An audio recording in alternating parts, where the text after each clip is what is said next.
Hey everyone, welcome back to another episode. This is the fifth episode in our six-part series on the investment property analysis course.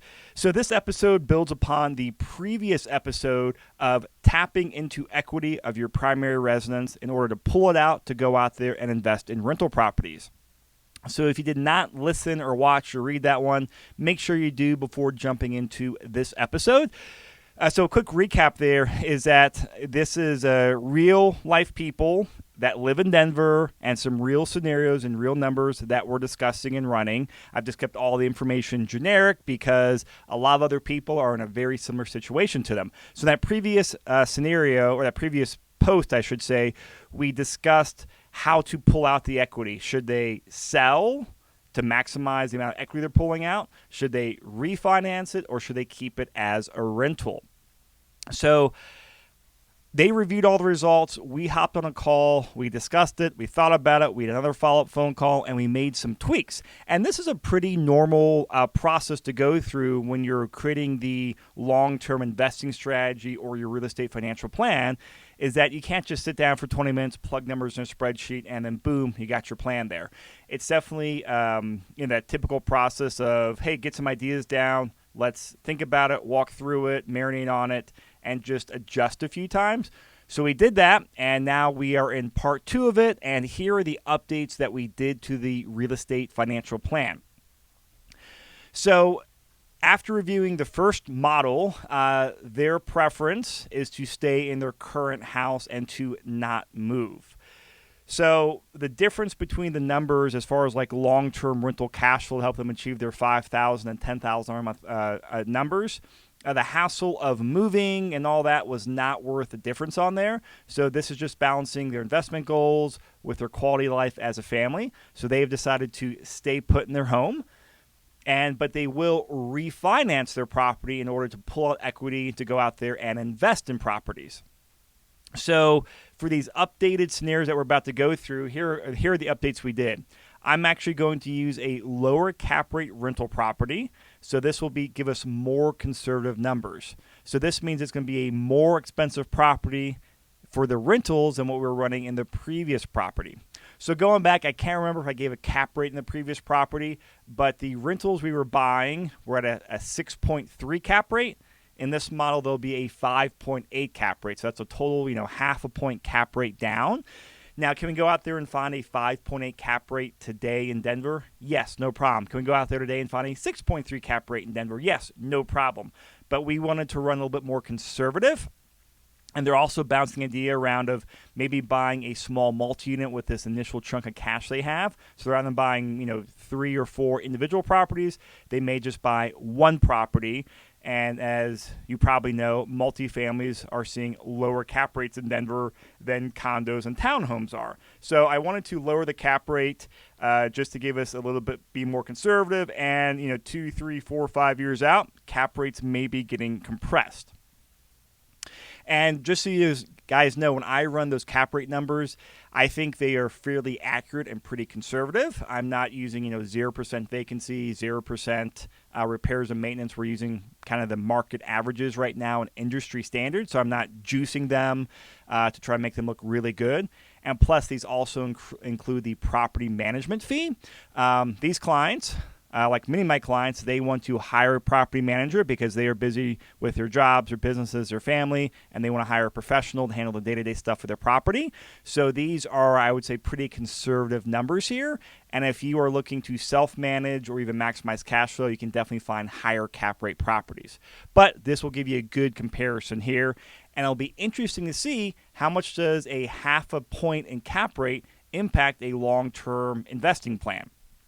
Additionally, here in the very near future, they will be able to increase their monthly savings rate by about $1,000 a month because one daughter is no longer in daycare. The way I like to put it is now they're getting free public daycare from public schools, which is probably, I don't know if people appreciate that joke or not, but from a pure financial standpoint, I mean, that's what it is. If you guys have kids or know people with kids, daycare is expensive. And, fortunately for them, one of their daughters is old enough now to where she can now go on to public schools and they can save that money in daycare. The one last item we're doing on here is that we are going to refinance their primary, and so they are open to refinancing their current and future rental properties. If pulling out equity in the future can help them get that goal quicker, they're up for it. But I'm not going to run any scenarios on refinancing their primary residence beyond this initial refinance to pull out the cash. Won't go all the details, but it just basically doesn't make a whole lot of sense to look at in the future, because by the time there's enough equity back in the property pulled out, we're probably going to be 5 or 10 years down the road. And I know one of their goals too is that while they're accumulating rental properties, they also want to start paying off their primary residence for retirement reasons. And going into other details, a lot of times you're not going to get this huge equity pullout from your property again.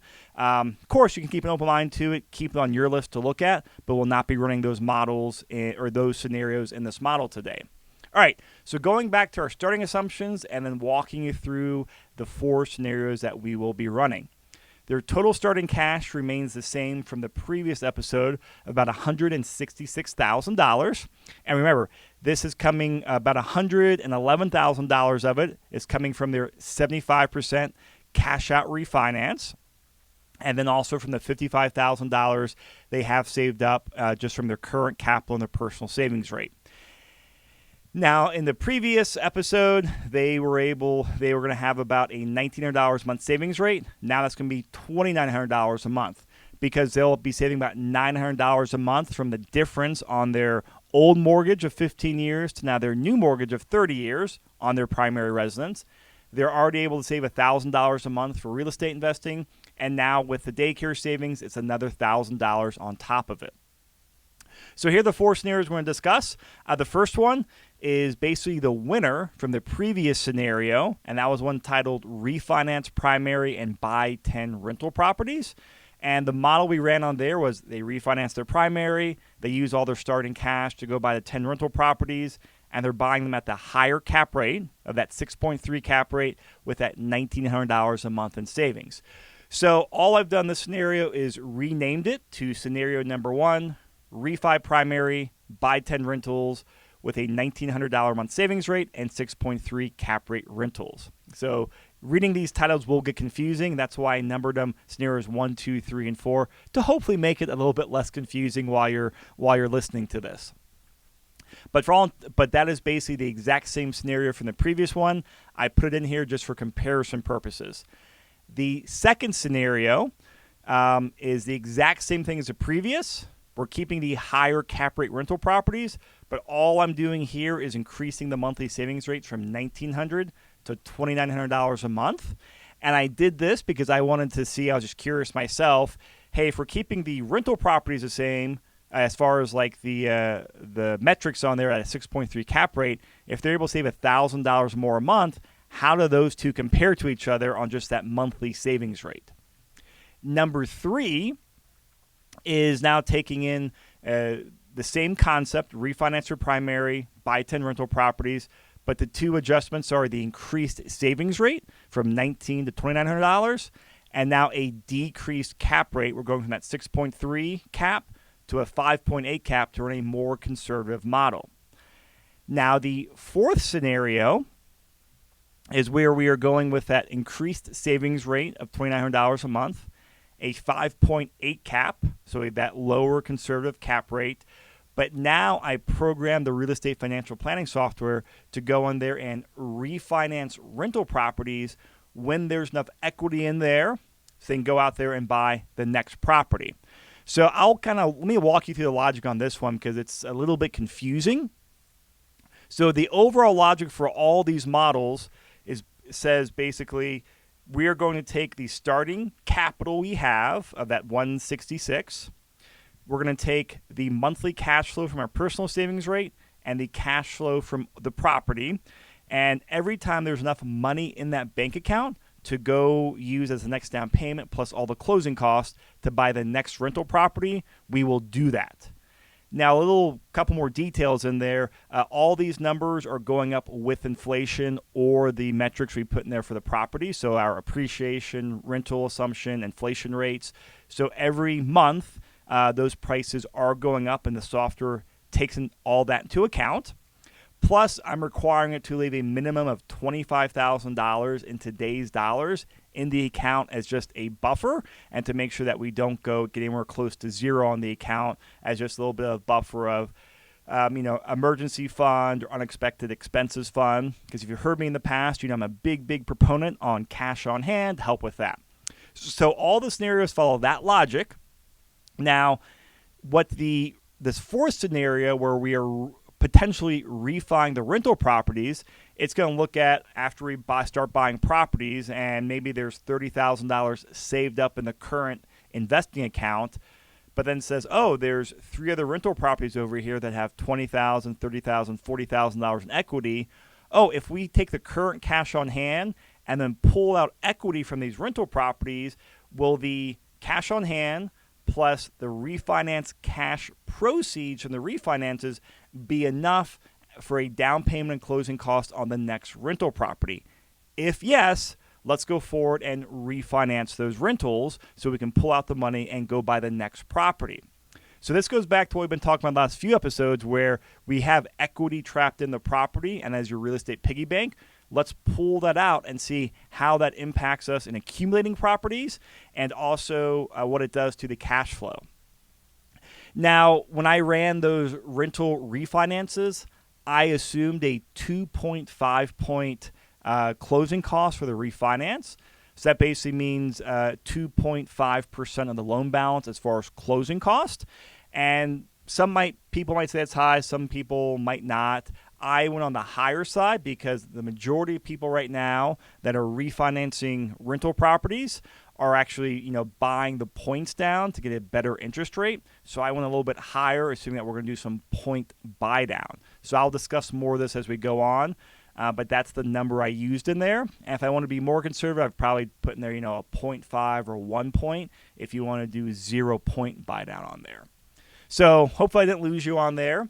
Again, we got these 4 scenarios we're going to run through, and we'll discuss each one in terms of achieving the $5,000 a month goal and that $10,000 a month goal, and then plus just some commentary and comparison, since these 4 scenarios have some variables that we can isolate and discuss. All right, so jumping into the first results for achieving that $5,000 a month in income. Now, keep in mind, when I say $5,000 a month in income, we're not going to achieve that today. It's going to be quite a few years down the road. So what we really want is not $5,000. We want the equivalent of $5,000 today in future inflated dollars. Because as you guys know, a dollar today is worth more than a dollar tomorrow because of inflation. So out of those 4 scenarios, if you can remember those names, which one do you think will be the best performing one?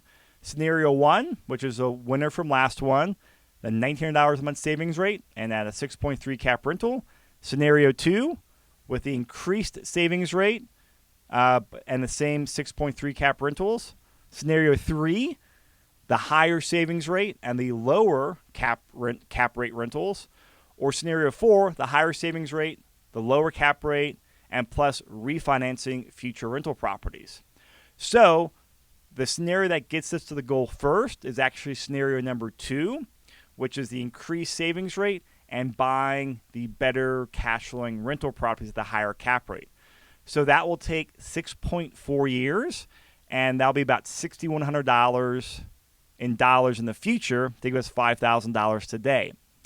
The second one is scenario 1, which is the original savings rate and the original 6.3 cap rate rentals. That's 7.4 years. The third winner, or the next one I should say, is scenario number 3, which is the increased savings rate and the lower cap rate rentals. That's at 8 years. And the fourth one is actually scenario number 4, which is the increased savings rate, lower cap rate, and then refinancing your rentals at 8.4 years. So the winner, in terms of what gets you that cash flow the quickest, is the second scenario of the increased savings rate and the buying the better performing cash flow rental properties. And that was my guess here as I put this together, and while I was waiting for the system or the software to process all this. That was my guess for the winner right there, just because we're buying better rentals and we have a higher savings rate. I thought the rental refis, I was really curious to see how that play out because that's kind of a wild card there because I just can't mentally do the math as to how that would perform. But I didn't think that would win on this one because we're refinancing properties. That's going to increase our debt load and might minimize some cash flow in the near term, but maximize in the future. That was my thought process there. But to no surprise, the higher savings rate and the better performing rental properties was the first scenario. But in the grand scheme of things here, the range between these four scenarios is 6.4 to 8.4 years. So it's a 2-year difference, which is not a huge number when it comes to doing some real estate investing for retirement planning purposes. And we're never going to be able to model exactly to that 1 month. Hey, if you buy all these properties now, and assuming all these market conditions for the next 5 years, you're going to achieve it in year 6.2. We just don't have that crystal ball to do it. So when I look at this and I see them pretty closely clustered together, to me that just says, great, I should just move forward and do it because every year I'll be reviewing my plans, reviewing the market conditions, reviewing my current rental properties to help make sure I'm on track and adjusting the plan accordingly to all these different variables going on. So if we're in there between 6.4 and 8.4 years, I would consider that a win because that's not too far in the future, and all the four of these scenarios are pointing towards pretty similar time frame results. Okay, now the result I'm more interested in is that $10,000 a month goal. So same thing, we took all four scenarios and said, hey, what's going to get us that $10,000 a month goal? And we want the future dollars worth $10,000 a month. So it's taking into account inflation as it accounts for these properties. So I'm going to read these off. And actually, I'll just read them off in the order as to which one gets you there first. So the winner is scenario number 2, which is that increased savings rate and buying the higher cash flowing rental properties. So this is the same scenario that won the first scenario of getting to $5,000 a month. The second winner is the scenario where you're actually refinancing your future rental properties, and that's at 14 years. Scenario 3, which is the higher savings rate and the lower cap rate, is 14.1 years. And scenario 1, which is the original savings rate and higher cap rate, is at 14.3. So those last three are all within a couple months of each other. It's 14 years, 14.1, and 14.3 years. I would say they're all about the same because modeling this stuff out 14 years from now and are off by like 4 months from each other, yeah, that's going to fall within the acceptable limit of, we really don't know the big difference right there. If you do either three of these, it looks like you should be good. Now, the winner by about a year and a half is that second scenario of buying 10 rentals with the increased savings rate at the higher cash flowing rate.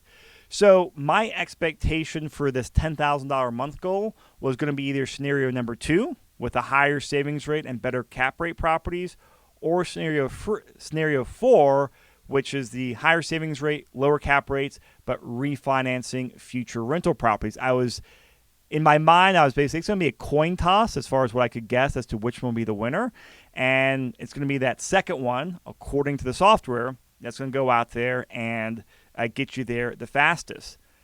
Now, I want to dive into the whole refinancing rentals here because this kind of goes down a whole different rabbit's hole, which opens up a whole different can of worms in terms of variables. So let's talk about that for a minute because I think modeling it out, it has its pros and cons, but definitely has a lot more variables on there that we need to discuss. So refinancing the rental properties does actually get you to those 10 rental properties the fastest. So in terms of just what scenario accumulates those 10 rental properties the fastest, it's refinancing those rental properties. So scenario 4, refinancing your rentals gets you that goal in 3.4 years. Those other three scenarios are between 5.5 and 6.6 years. So, about 2 to 3 years longer than refinancing those rentals. So from, the first thing we often talk about when it comes to achieving that goal is that you need to accumulate the properties the quickest is generally the best path forward to achieving the goals here. Now, when you're refinancing those properties, that actually can change it because you're refinancing those properties and you're often increasing your debt load as well, which can change the monthly cash flows from those properties as well. So from the standpoint of what accumulates the fastest, the refinancing the rental properties is by far the clear winner by about 2.5 to 3 years over the other scenarios. But here's the interesting thing. You accumulate those properties a lot quicker, but in terms of your total peak mortgage debt, you actually have the highest total mortgage debt with that fourth scenario. When I say the highest mortgage debt, this is just looking at the total debt between the whole time you own these properties across all four scenarios. Is saying, okay, at the very highest point, which one has the most debt? And I'm giving you these numbers. I ran it in inflation-adjusted dollars, since they're all going to have different time, years and months as far as when each scenario peaks in total mortgage debt. I put it in inflation-adjusted dollars, so as we discuss and analyze it, we can do a little bit more apples-to-apples comparison. So if you refinance those rental properties, your peak mortgage debt is about $1.8 million. The other three scenarios range from about $1.4 million to about $1.5 million, so about $300,000, $400,000 less in total peak mortgage debt than that refinancing your rental scenarios. All right. So now, since I've given you some context on there as far as how fast we accumulate the properties and your total peak mortgage debt, I want to talk about a couple important notes when it comes to running these cash out refinance models. So as I said earlier, I'm assuming a 2.5% cash out refinance expense. Now, I think that's on the higher side of what the cost could be, and I put that in there because many people, when they refinance, they are buying their interest rate down. So let me ask you this. What are those real rental or those real costs and their interest rate buy down at a future time in a future interest rate environment? Well, that's where it gets really hard to model. And every time you do that, you have to look at each property in context of, hey, what's the cash flow? How long do you think I'll have this loan for? Oh, what's the current market, like I say market, like what's the current bond market like in terms of buying rates down? Because interestingly enough, it's not always the same cost to buy interest rates down. That has a huge, that is determined by the back end model as far as what the finance companies are doing with taking your debt and selling it off the bond market. As far as, hey, great, buying the interest rate today cost you this much, but buying the future cost you this much. So that's stuff that we just can't model and that we just don't know. So again, I ran the higher side of a 2.5% interest. 2.5% cash out refinance to take into consideration some of those buy down costs. Now, if we did a 1%, that would save us some money every time we refinance the properties. Because when I say 2.5 points, that means 2.5% of the total loan balance. So if I'm running it at a 2.5 points, that's $2,500 per $100,000 in loan balance. Or if it's a 1% or 1 point, that would be a $1,000 per $100,000 in loan debt. So the $1,000 here, $1,000 there across a few properties done a few times, well, that can add up to $20,000, $30,000, $40,000 depending on how many times we are modeling these cash out refinances. And so the way I programmed the software is I said, this is the logic I used. Look at refinancing the properties anytime the equity is below that 75% loan to value threshold. Because on rental properties, the general rule of thumb is that you can never do a cash out refinance with anything less than that 75% loan to value threshold, meaning that you need 25% or more of equity in the property to go out there and do a cash out refinance. So after I ran all the scenarios and I was really digging into all the details on this stuff, I started digging into, line item by line item as to where I was getting the funding on this fourth scenario because I was really interested in how it all worked out.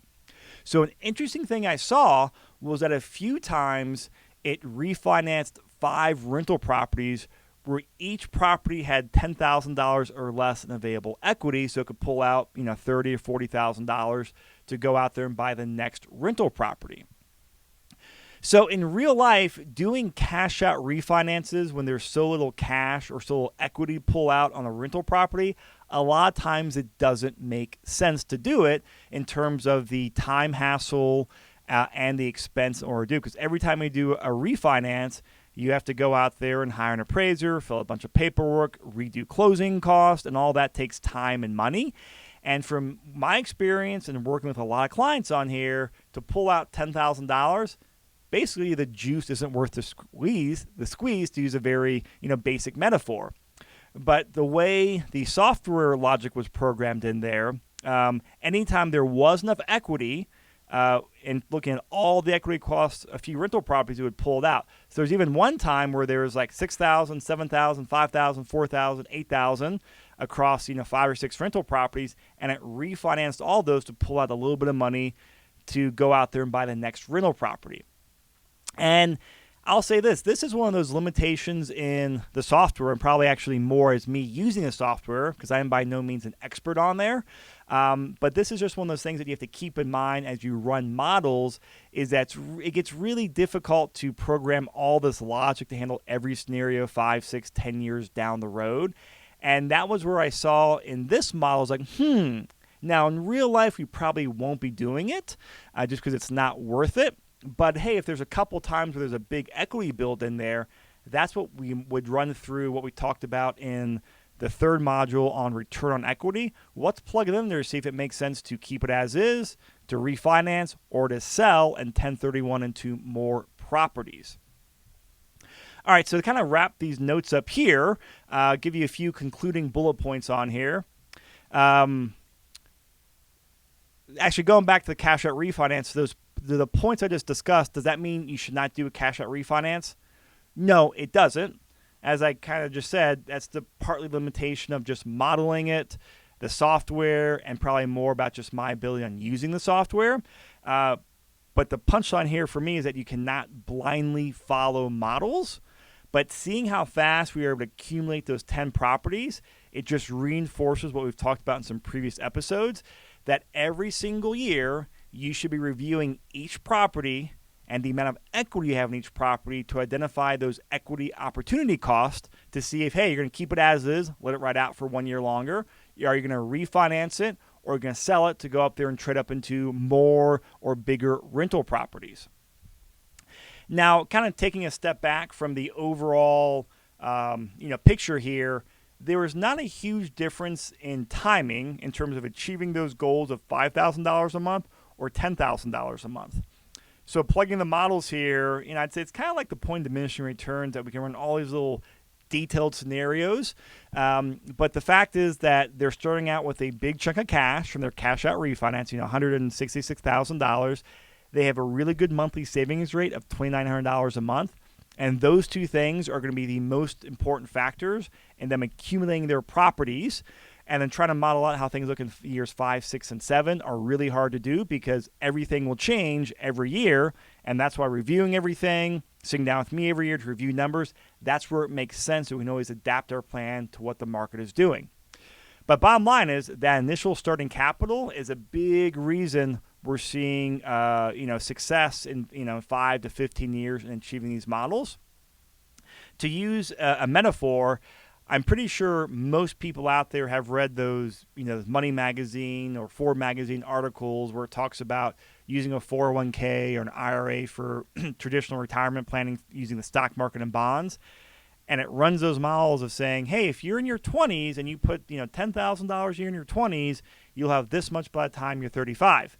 Now, if there's a 35-year-old person with $0 and now they're starting to contribute to their retirement plans, they have to put in 4 times as much as you did just to play catch up with those 10 or 15 years that you had in terms of just time in the market and that compounding effect that happens in the stock market. Well, it's the same concept here when it comes to real estate investing, because when you really look at all 4 ways that you can make those 4 returns you make money in real estate, not just cash flow, but the cash flow, appreciation, debt pay down, and tax benefits, the sooner you start getting those 4 returns and the sooner you start potentially repositioning the equity to go out there to trade up or use up to buy more properties. That is the same thing as compounding interest in the stock market. The more time you have in the market, the better you are. So every model I've run, everything I've seen, it's not about timing the market, but it's about time in the market. So a big reason these models are working out so well is because they are comfortable with, refinancing their primary residence, pulling out a big chunk of money, and then using that to basically go out there and buy, 3 or 4 units or rental properties here in Denver, and that's going to give them a big bump up, and that way they have more cash in the market, they're making more overall returns, and it gives them more options down the road, more cash flow to reinvest, and it kind of just starts that snowball effect, or it gives you a bigger snowball initially as that snowball builds every year and year and year. So from all this, personally, I would move forward with doing a cash out refinance in the primary to start the process. Not get too worried about all these little details because the model shows that saving some money every month, reinvesting in cash flow, but taking that initial cash to go out there and invest, that's what's going to make the difference. And beyond that, every year we'll just review things and adapt to the market. And I can tell you this, the clients that I ran these models for, they are doing the cash out refinance, and their plans to go out there and start buying properties with it, which is exactly what I would do. All right. So if you got any questions on this episode or these concepts, definitely reach out to me. You can email me, or you can go to the blog post and type in comments on there. I'm happy to discuss it. The blog post also has the graphs and all the tables with the returns and numbers and exact time frames and dollar amounts as far as when it happens. But I wanted to do my best to describe this to you because I think it's a really interesting concept and helps you kind of find that right balance of, hey, let's get all the details, how much details do we need figured out versus, hey, that's a lot of variables in the future. Here are the key variables to focus on today that we can do that'll set us up for the future. And as I've said numerous times, that's doing the cash out refinance, and that's them having a discipline to go out there and do monthly savings rate. Those are the most important things, and every year we will review it. So if you got questions on this specifically, reach out to me. If you got questions on creating your own real estate investing strategy, reach out to me. If you have questions on how to go out there and analyze a property, whether it's a new rental property or one with existing equity in there, reach out to me. You can email me or go to the website and click on investment consultation, and you can send me a message to the website that way as well. And make sure you check out the next episode in here because that's going to be a case study on a cash out refinance that I just completed my own primary residence. So I'll go through the numbers on there, some options on there, and talk about why I picked the option I did, and then how I'm going to reinvest the money and turn that cash out refinance into more wealth and more cash flow for myself down the road. All right. Well, thank you for listening, and I'll see you on the next episode.